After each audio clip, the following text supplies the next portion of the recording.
I, 28 male, have been dating Alicia, 27 female, for almost exactly 4 years.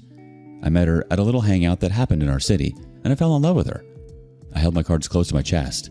I wanted to know the kind of person she was instead of jumping the gun and letting her know how I felt about her right off the bat. We were very casual for about 2 months, and then I told her that I wanted to get serious. I was glad that she felt the exact same way about me, and that was when we started dating. Things were once really good between the two of us. What is there to complain about when you have a woman who doesn't treat you like an ATM, is willing to spend money getting you gifts here and there, and will do what she can to make you happy? I was doing all the same, but I was so used to those relationships where women act like they're fragile princesses that need to be treated delicately. They act like the whole reason for their existence is to be taken care of. I've dealt with my fair share of those kinds of women, and I thought that I was blessed to have escaped all the nonsense in the dating pool. It was too good to be true. Even though we met at a hangout, it's not like it was a club or a real party. There was gentle music, activities, and networking. She's never been big on parties and drinking, and as far as she has told me, she's never done drugs in her life. I liked the fact that she was chill because I'm like that too. In my mind, she's always been this good girl archetype. She's the kind of every guy wants to find because they make life so much better. She made my life better for as long as it was before I found out that she cheated on me. She wanted to go for a music festival. She's never been big on those, but this one had like 3 of her favorite artists performing, so I understood the appeal. It was in another city, and I would have gone with her if not for the fact that she had 2 other friends who were interested in going, so I knew they'd make it into a girls' trip, and that would be fine. I know these girls, and they're okay people too, so I wasn't worrying. She went for it, and throughout the course of it, she was sending me videos and pictures, especially from the performances from her favorite artists and bands. It almost felt like I was there with her. I noticed that one day her mood changed quite a bit. She was less chatty than usual on the morning of that day, though by the evening it was mostly better. I tried to ask what had been up with her, but she just gave me a generic answer like, might have just been hormones or something. I didn't think about that for long. It left my mind pretty quickly. Eventually, when she returned, I went to go and visit her in her apartment. I noticed that she was acting differently. She wasn't talking a lot, and it seemed like there was something on her mind. But when I asked her, she claimed that she was fine. Just like that day, it seemed like she was back to normal after several hours passed and I didn't bother pressing the subject. However, a few days later, the mood came back. I asked her if it was still hormonal. Maybe her period was coming or something. She said no. My next question was whether there was something on her mind, and she hesitated before saying no. That's when I started pressing her to talk to me, because it was clear that she needed to talk about something, but she didn't want to for whatever reason. Promise me that you're not going to hate me, please? I already knew that it was going to be bad when she said that. I couldn't promise that without knowing what it was, because if it happened to be the worst thing ever, I wouldn't hold back my hate behind the flimsy promise. I made sure that she knew that and told her to go ahead and tell me what had been bugging her. It took a long time for her to finally start speaking, but she eventually did. When I was at the music festival, I met a guy. I interrupted her only because I felt like I knew where it was going. And you're in love with him now? More than you're in love with me? That was me still trying to be optimistic about the situation, but she said that wasn't the case. The way she hesitated about saying the rest of it just let me know that it had to be the worst case scenario. This guy, he had some friends and we kind of joined our friend groups for the duration of the festival. It made it more fun for us moving around with a bigger group. We split sometimes because they wanted to listen to a band we didn't want to listen to, or the other way around. I had to tell her to get to the point because I knew all of that wasn't relevant. Something happened with me and the guy. I wasn't satisfied yet, but I could finally prepare my mind for what was coming next because I knew that was a euphemism. She couldn't get herself to say it in a more accurate way because she knew how bad it was going to sound. I just waited, saying nothing, as hard as it was for me because I wanted her to talk by herself and admit to what was going on. I had had a bit to drink. I made it clear that I was in a relationship because I respected that. We were dancing at first, and then some things happened. She started crying. I'm sorry. I realized that she wasn't going to tell me what things had happened because that was the hardest part, so I asked the question myself. I knew she was dreading that, but I was going to force her hand and make sure that she said something. That took a long time, but eventually she told me that they had danced together and he had kissed her. She admitted that she pulled back at first, but then she let it happen. That was her wording, as if she wasn't an active participant in it. She told me that they had gone to a more secluded part of the festival grounds and they made out. I asked for the details at first. She said that they felt each other up. I pressed because I didn't believe her. I asked if that was really all that had happened. She hesitated, and once again, I knew there was more she wasn't saying. Eventually, she admitted that he put his fingers in her. But I swear it wasn't more than that. That was when I finally believed that she had told me the true extent of what had happened. I sat there for a few moments, just digesting everything, while she was chirping in the background trying to explain herself and add unnecessary details. She also kept saying, "Babe," cautiously. At a point, I was so annoyed by her acting all anxious that I stood up without a word and left her apartment. She called after me, but I didn't bother turning back towards her. She's called me over and over since then. She's come to my place too. But all through it, I've given her the absolute cold shoulder. I've been trying to understand my feelings, but they're so complex. I just know that pretty much everything I feel is negative. I don't know if I can say that I hate her because I feel a lot of clashing emotions. I thought that everything between us was cool. I thought that we had figured out how to have a good relationship. Underneath it all, it is amusing because we used to talk about trash about failed relationships or friends or family who were horrible partners. I had a right to say all that, I suppose, but she doesn't. She's the reason why what we've built is going to fall apart. I put my all into that relationship, but at the end of the day, that doesn't matter. None of it matters because you can give 101% and the other person can choose to have a major moment of weakness and ruin everything that you've put your work into. I consider myself to be a tough person, so I expect that I'm going to make it past this hiccup, one way or another.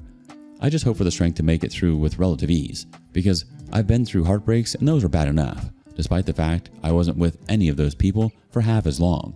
It hasn't hit me yet, at least not fully, but once it does, it'll be hard. That'll be it from me though. I'm wishing all of you happiness in the relationship you choose to get into. Dude, 4 years of effort, love, and trust, and she blows it all on a music festival and some guy she barely knew? She made a mess of everything you built and called it a story to tell herself later. Honestly, the only thing she's sorry for is getting caught. Let yourself feel this. It's brutal, it's unfair, and it's a wake-up call. But also, count yourself lucky you found out now instead of wasting even more time on someone like her. Update 1. I thought I was just going to share a horrible story in a part of my life that I hoped to move past quick enough. But it seems I'm not going to be that lucky. Alicia doesn't want to leave me alone, and it is driving me insane. We never moved in with each other, but obviously we know where the other person lives. I gave her the silent treatment. I didn't pick up her phone calls or answer her messages, and quite naturally she chose to come to my house. Out of 3 times, I only answered the door the final time, which was to tell her not to come anymore. That was the first time I let her know that we were done, and I couldn't move past what she had done. She cried a little bit, but eventually she went home. I thought that was it. Less than a week later, she was back at my house. This time was worrying because I had ordered pizza, and instead of seeing the delivery guy, I saw her holding the boxes of pizza. I was so confused and I asked what was going on. She said that she had paid for the pizzas as a peace offering, and she wanted us to talk. The biggest question I had was how she knew I had ordered pizza, and she admitted that she had been parked outside my apartment, and when she saw the delivery guy was from my favorite spot, she followed him and paid for it outside my door. I don't think I have ever felt more paranoid in my life, because how long had she been waiting for me? Had she been waiting for me on the other days when I never ordered anything or left my apartment? I feel like I know her as well as I can, but it was genuinely such uncharacteristic behavior that it frightened me. I didn't tell her that, but I did point out that it was wrong to do that, and it had no chance of making me more likely to want to be with her. I took the pizzas from her and she asked if she could come inside, but it was very easy no for me to say. I closed the door on her as she stood there, but I probably checked the peephole and the windows like 15 times before I went to sleep that night. I knew that if it kept happening like that, I was going to have no choice but to get a protective order against her. I actually bought a video doorbell precisely because of her. I became a lot more strict with recording interactions with her, because everything up until that point would have been a lot of he said, she said, if I chose to take it to court. Unfortunately, everything that I told her didn't really help. She would send long messages talking about how badly she had messed up and how much she wanted to be with me still. She apologized and apologized, not just in words, but also in gestures, because I had flowers and chocolates and other gifts show up in my workplace on multiple occasions. I was still tolerating that because it just seemed like how anyone would try and get someone back, but I knew I had enough when she popped in on me when I was in the supermarket. She claimed she had just run into me, but I didn't believe her because she didn't seem to be shopping for anything. I made her tell me the truth, and she admitted that she had followed me from work. She said she just wanted to talk, which was what she always said. I tried to walk past her, but she kept following me. I abandoned the shopping I was doing and I drove off fast enough that she couldn't follow me. I didn't go home because I knew she was going to be waiting for me. I went to a friend's place, and there, I was able to research the process by getting a restraining order. The very next day, I made sure to get the necessary papers filed at the courthouse. She called me when she realized what had happened, and she was in tears. I felt bad because as much as she had been stalking me around town, it was hard for me to feel absolutely nothing for her. I knew it was a consequence that she deserved, though. I hoped that she got the idea from that. I didn't want anything else to do with her. And filing a restraining order was meant to be the ultimate proof of that. We went through the entire process for that, and I was able to get the order granted. I had documented enough of her contact post-breakup to make it clear that there was a problem, especially with how many times I had told her to stop contacting me over text messages. This is where things get truly messy. For some reason, she thought that it would be a good idea to violate the order and show up at my door. She was very clearly drunk that day, and she had driven there, which was worrying enough to me. She was making a scene in front of my door, and I stepped outside to tell her that she had to go home. My doorbell was recording, but I was too. I really did try to give her a chance. I told her multiple times that she had to go because of the restraining order, and I mentioned that I'd order her an Uber or something because she was clearly drunk. She didn't go. In the end, I made the choice to call the cops. I didn't want to do that, but I had very little choice. I probably gave her 5 chances, but she was too drunk to hear me. When she heard the sirens, she realized that I wasn't bluffing, and she ran off and got into her car, which was somehow the worst possible thing she could have done in that moment. She sped off, and when I told the officers that she was the one I called them for, they went after her. I had no idea what had happened until they came back much later. They told me that she had been arrested for driving under the influence. After they spoke to me about her, and I showed them the evidence, they said that she'd be charged for violating the order too. She was bailed out by her parents, but the experience she had seemed to be what she needed because she hasn't contacted me ever since then. I hate the fact that it had to get to that point because I didn't want to do this to her. At the same time, I'm happy that it did. There's a big part of me that's happy that she got what she deserved. Even though I know that the two of us not being a couple anymore had been tearing her apart, I don't think that's a real consequence for her actions because she's the one who brought it on herself. This kind of thing makes for a better consequence because it's a lot longer lasting and more potent. I still have a soft spot for her, but this, I really enjoyed hearing that she now has an arrest on her record. I don't know much about the state of her DUI charge, but I do know that for the violation of the restraining order, she was hit with a fine. Her dad told me that in a casual conversation. He didn't hate me for any of it, though. I knew he was going to take his daughter's side in all of it. He understood why I did what I did, though he wished that I didn't. I had all the evidence in the world to prove that I had given her way too many chances and she was the one who had been too stubborn to take them. The craziest thing is that she did contact me in the end, but not directly. It was a letter that she had her dad send to me. She apologized for everything that she had done to hurt me. She seemed so sober, and there wasn't a drop of begging in the messages. She accepted that we were never going to be together again, and she just apologized for being the reason why we broke up. She apologized for breaking my trust. She also apologized for all the drama that she brought into my life after the breakup. She realized that she had been nearly crazy with all the moves that she had pulled, and it was all because of how much she loved me and regretted what she had done. She was finally thinking clearly because she realized how insane it was the way she was following me everywhere I was going. She wished me the best and said that I'd never hear from her again after that. I'm happy that she learned her lesson. I'm still very hurt with the way things went. I wish none of this ever happened because I loved Alicia. I really did. But she destroyed all of that because of her selfish needs. Is cheating ever really worth it? A good relationship ruined because one person wanted a few minutes of pleasure. You can't good boyfriend your way out of someone who truly wants to cheat on you. Humans are selfish, and if they want it that badly, they'll go for it. Even if you're Jesus, it's horrible to realize, but it is true.